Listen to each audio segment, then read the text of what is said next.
Well, it's been an absolute glorious day today. I've been at work all day. I left work just after 6 o'clock, raced home, just had something to eat. I'm just shooting off now. It's 10 past 7 now. It's still 23 degrees. It's beautiful. I'm just shooting up to Danflass Reservoir, which is only about 5 miles from where I live. I've got some prototype rods to test out. Unfortunately, I can't show you anything to do with that, not just yet anyway. But yeah, I'm just going up there. But what I can show you is, I'm sure we've all got venues that are close to our hearts when we were growing up as kids, where we could go and fish with our mates that were local. On my way up to Danflass Reservoir, there's a venue here that's it's changed hands obviously since I was a kid. We used to come up here on the bus, and back then it was called Marshall, or we used to refer to it as Marshalls. I think that was the name of the company that owned it. Now it's known as Loxley Fisheries. It's taken over by Matt Birkinshaw and his father, I believe. I don't know if they'll be up here, but it's on my way to Danflass, so I'm just going to nip in just to show you, and yeah, it might bring back a few memories.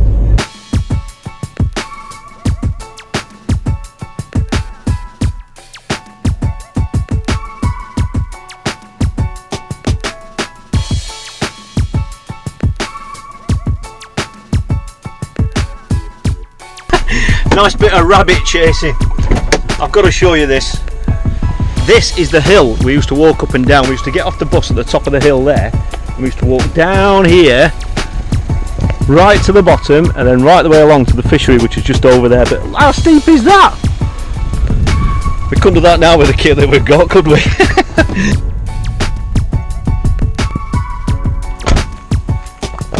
There's a few cars here, so I don't think there's a match on, but it must just be pleasure anglers. A lot of people moan about rules and stuff, but to be honest, when you've got boards up like that that clearly display what they actually are, I ain't got a problem with that. It's fisheries that don't advertise the rules and then kick off when people break them. That's what gets me. We'll have a walk down this bank first. This is the public right of way. This, you can just see the fishery through there. It's the inlet.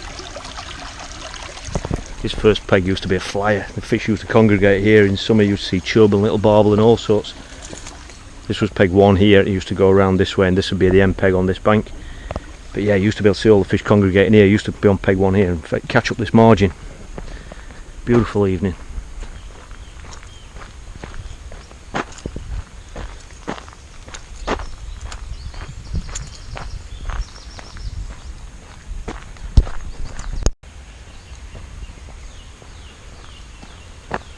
Loads of little islands are the things that they put in now. There used to be loads of lilies on here, which is obviously natural fish holding areas, but they put these in. I don't know if they're, I'm assuming they're rafts of some kind.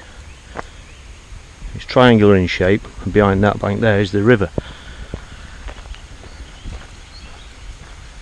Really does look well established now. You can tell it's been managed. There used to be lots of overhanging trees, and so you can see the old stumps there and here. So where they used to overhang, it obviously looked nice, but it meant a lot of pegs were really, they weren't that fishable, to be fair. Plenty of fish topping. And that you can hear is the River Loxley. Look at that, beautiful. Used to fish that a lot as a kid, a lot of trout in there and all sorts.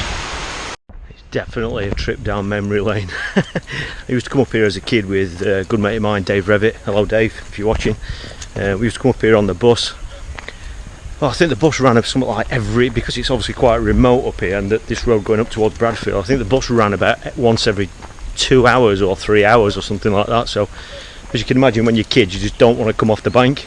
We missed that bus a few times, and in winter when you'd eaten everything, drank everything, we had 1 or 2 long waits in the bus shelter, put it that way.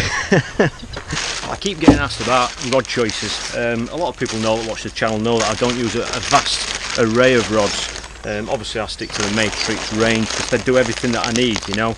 And one of the subjects that I keep getting asked is about the 12 foot or 3.6 metre S-Class, why I use it for a lot of the fishing. It's just that a lot of the venues that I fish, it's really suited to that. Places like Southfield and those sorts of reservoirs where you're fishing for skimmers and bream. A 12 foot rod's great because, you know, when you're fishing that range between about 40 to 60 metres, that sort of range, it's perfect for it. You know, it's not too much of a through action rod, but yeah, it's soft enough for skimmers, and when you're fishing with, you know, smaller hooks and lighter lines. I've got one here to show you. A lot of people keep asking me about it, so I've actually got one to show you. That's the code for it. Okay, this is one that I actually got for setting up duplicates. I've got some matches coming up where I'm going to need to set up, you know, 2 or 3 different duplicates of setups for various reasons. So as you can see, it comes in a lovely velvet bag. Look at that. Like I say, it's 3.6 metre, which is 12 foot in English, as they say. Tip wise, 3 tips, colour coded, but they also marked up C1, 2 and 3, so you know quickly and easily when you're selecting your tips. So I'll cover most occasions. Comes in their own little tube, which is good. Comes with the usual block. It's a lovely rod. What I'll do is, look at that, still got the tag on. Just a little bit of advice, don't leave that on. I'd take that off because your casting's much better without it. I'll put a tip in it. I brought a reel as well just to show you, so you can see what the action's like. I'll have a C1, just so you can see what the action's like when I thread some line through it. I didn't see any fish caught over there, but there was plenty around there. One of the lads said he's absolutely emptied it. Great to see the fishery doing so well. So there we go. With this rod, 3.6 metre, I usually match this with the 5000 reel, the Aquas 5000. It's just balanced nice. I obviously use the 4000 when I'm using like an 11 foot version or 3.3 metre. I'm just going to leave that tag on. Beautiful. And the trouble is, I want to go fishing now. Well, if you can. I don't know if you can see that action or not. Let's look against the sky. See that? Lovely action. Goes from the tip, so you've got it there for casting, and then that's when the rest kicks in, going through past halfway in the rod. And that's why it's so giving when you're catching skimmers and bream. That's one of the reasons why it's one of my favourites. Right, just while I'm packing this away, like I said, I've got to go up to Danflas now and put these rods through the paces. Been asked about the app again this week.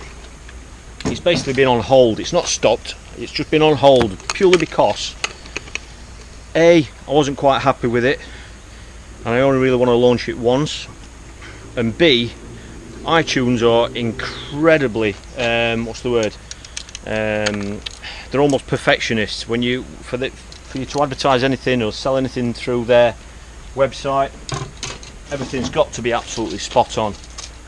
So before it actually got cleared by them, I kind of changed my mind about the way I wanted it to work. So it is on its way. I've been working on it again today. I've actually got a version on my phone now for testing purposes.